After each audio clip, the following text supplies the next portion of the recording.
5 ans après la crise, l'économie canadienne est prise dans une grande stagnation. En fait, les taux de croissance sont anémiques depuis 2008-2009. Dans une récente étude, à l'IRIS, on s'est posé la question, mais pourquoi cette grande stagnation? Un des facteurs décisifs qu'on a identifié, c'est ce qu'on appelle une trappe d'austérité-stagnation. Qu'est-ce que ça veut dire, une trappe d'austérité-stagnation?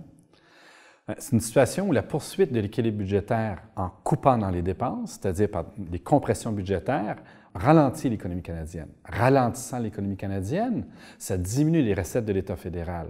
Ce qui pousse l'État à couper d'autant plus, ça veut dire encore plus de compression. C'est un cercle vicieux dans lequel on s'enferme. Qu'est-ce qui fait que l'économie canadienne n'est pas encore tombée dans une récession? La consommation des ménages, elle, s'est maintenue, mais elle s'est maintenue grâce à l'endettement des ménages plutôt que grâce à la progression des salaires. Et donc, les assises de cette croissance sont extrêmement faibles. Maintenant, qu'en est-il du Québec?